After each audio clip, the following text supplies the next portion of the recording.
কাঁকরোল ভাজা হয়ে গেছে।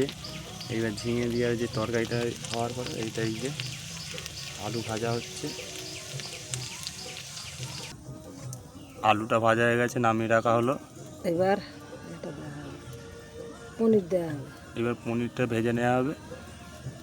কাটা হয়েছে, তেল দেওয়া হয়ে গেছে।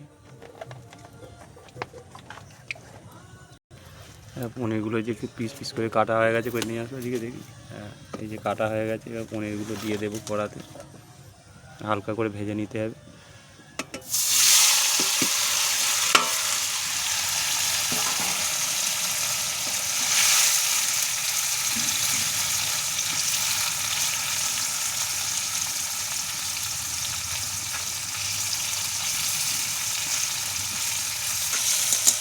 এর বন্ধুরা হালকা হালকা ভাজা হয়ে যাচ্ছে, লাল লাল হালকা করে ভেজে নেবে। ভেজে নেওয়ার পর নামিয়ে নেবো ওটা। এবার নামিয়ে নেওয়া হচ্ছে।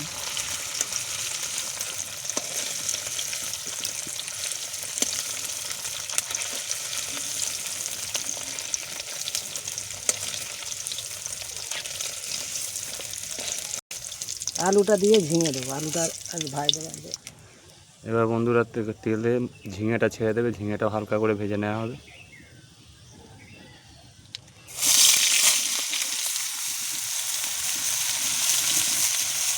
ঝিঙেটা দেওয়া হয়ে গেছে, এবার ঝিঙেটা ভেজে নেওয়া হবে।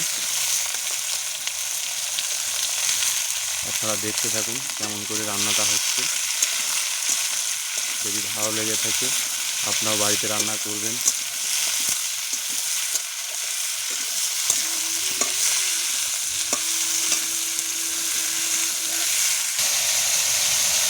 ঝিঙেগুলো ভাজা হচ্ছে, হালকা হালকা করে সব ভেজে নেওয়া হচ্ছে। এবার পনিরটা দেবো। এই ঝিঙে আলু দিয়ে এবার ভাজা হয়ে যাচ্ছে, আর ঝিঙেটা দিয়ে আরও নেড়ে নিচ্ছি।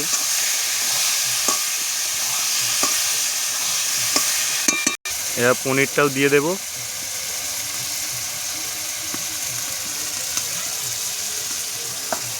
আরে দেবে তো।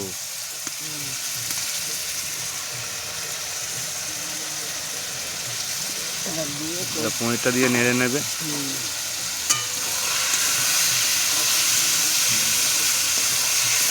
এবার এই যে মশলা, আদা জিরে, নিরামিষ রান্না তো আজ শুক্রবার, ওই জন্য এটা দিয়ে দেবো। মশলা কড়াটা দিয়ে দেবো।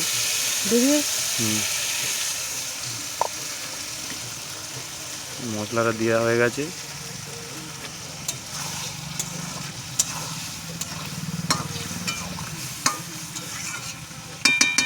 এবার ভালো করে নেড়ে নেব।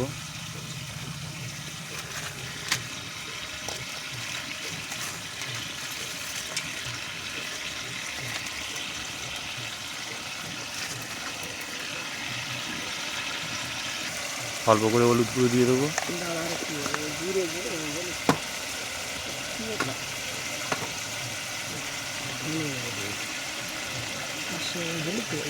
জিরে গুঁড়ো দিয়ে দিলাম।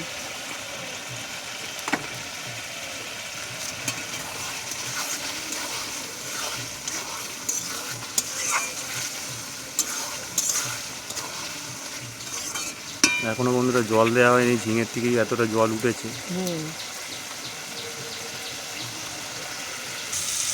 দেখো বন্ধুরা জল শুকিয়ে গেছে। বা আর একটু নেড়ে নেবে, নেড়ে নিয়ে জল দিয়ে দেবো একটু।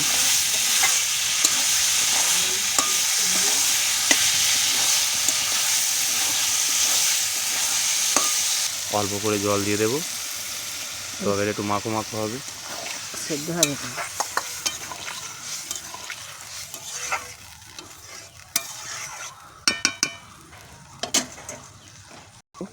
সিদ্ধ হওয়ার জন্য। এই যে বন্ধুরা হয়েছে, এবার আর কিছুক্ষণ পরে নামিয়ে নেব। একটু মিট মশলা দিয়ে নেবো, দিয়ে নিয়ে নেড়ে লাভিয়ে নেব। তরকারি এবার হয়ে গেছে। তরকারি হয়ে গেছে।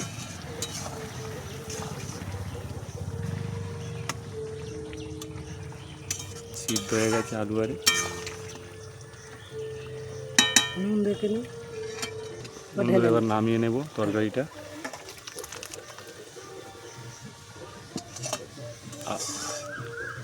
করার আওয়াজ করছে, আগে এটা ঠিক করো।